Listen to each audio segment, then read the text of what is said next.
Bonjour mes élèves, j'espère que vous allez bien. Aujourd'hui, nous allons voir notre leçon de l'orthographe qui s'intitule « L'accord dans un groupe nominal ». Vous êtes prêts? Allez, c'est parti! Avant de commencer, s'il vous plaît, permettez-moi de vous faire un tout petit rappel. Comme nous avons déjà vu, un groupe nominal est un groupe de mots où il y a obligatoirement un nom. Comme par exemple fille, téléphone, chat, chien, garçon, etc. Dans ce groupe de mots, il peut y avoir un déterminant. La, le, des, mon, ça, leur, etc. Il peut y avoir également un ou plusieurs adjectifs, comme joli, petit, gris, grand, charmant, etc. Notre objectif d'aujourd'hui est de reconnaître le genre et le nombre d'un groupe nominal. Et à travers des exercices que nous allons faire, nous allons apprendre à faire les accords du nom, du déterminant et de l'adjectif. Et comme pièce jointe, vous aurez une carte mentale de la leçon et un exercice d'application. Comme d'habitude, un petit texte de découverte. Prenez alors votre manuel sur la page 186. Je vais lire le texte. Lily est partie seule dans la forêt. Et brusquement, elle se trouve nez à nez avec un loup. Un loup gris avec des yeux injectés de sang. De grandes dents pointues, pareilles à des poignards. Et une langue humide qui dépend de sa gueule. L'eau monte à la bouche du loup. Cette fillette est vraiment appétissante avec ses joues roses et ses bras dodus. Pour les mots difficiles, nous avons poignard qui veut dire un couteau à lame courte et aiguë. Et nous avons aussi ses bras dodus, c'est-à-dire ses bras maigres. Revenons au texte, s'il vous plaît. Nous avons des groupes nominaux en gras. Commençons par un loup gris. Donc, un loup gris, c'est un groupe nominal masculin singulier. Des grandes dents pointues. Féminin pluriel. Des poignards. Masculin pluriel. Une langue humide. Féminin singulier. Ses joues roses. Féminin pluriel. Ses bras dodus. Masculin pluriel. Si vous remarquez avec moi, pour les accords, pour le féminin, on ajoute généralement un E. Pour le féminin, bien sûr, singulier. On ajoute un ES pour le féminin pluriel. Et on ajoute un S pour le masculin pluriel. Prenons l'exemple suivant. Un loup gris.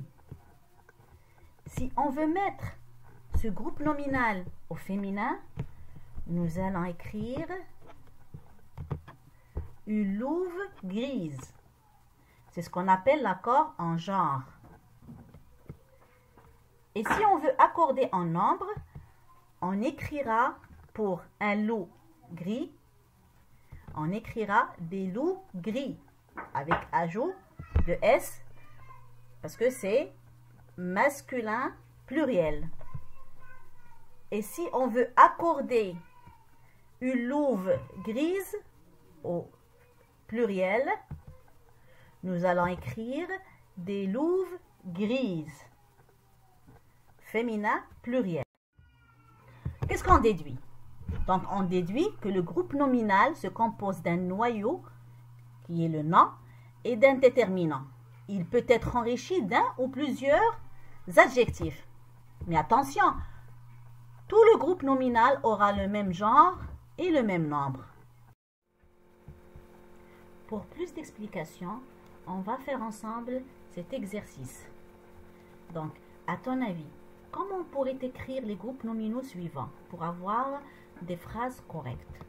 La première phrase, la pièce féminin singulier, bien pièce féminin pluriel, principal masculin singulier, avec E, c'est féminin singulier et avec ES, c'est féminin pluriel, donné sur le jardin. Donc, la phrase correcte s'écrit comme suit. La pièce principale donnée sur le jardin.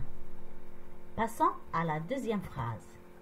O, question sans S et question avec S, stupide avec S ou bien sans S, on ne répond pas. Qu'est-ce qu'on va dire?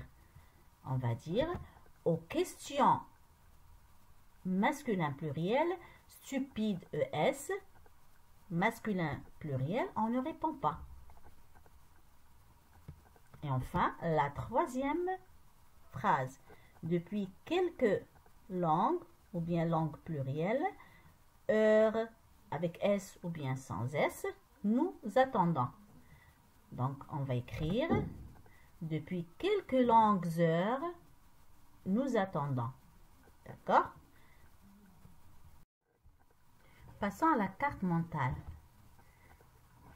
Donc, un groupe nominal s'accorde en genre, c'est-à-dire au féminin ou bien au masculin. Exemple, un chat noir, une chatte noire, l'ajout du E en général.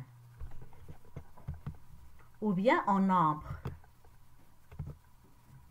c'est-à-dire pluriel. Un chat noir devient au masculin pluriel des chats noirs, ajout de S à la fin. Et pour le féminin pluriel, nous écrirons des chattes noires. Donc, on retient qu'un groupe nominal est constitué d'un non-noyau précédé d'un déterminant pour les noms communs, est éventuellement précédé ou suivi d'un adjectif qualificatif. La règle générale est qu'on accorde le déterminant et l'adjectif qualificatif en genre et en nombre avec le nom auquel il se rapporte. S'il vous plaît, là, je vous ai donné un tableau dont vous devez classer les groupes nominaux suivants. S'ils sont au masculin, au féminin ou bien au pluriel. Et n'oubliez pas de me l'envoyer via Couscous. Excellente journée. À très bientôt.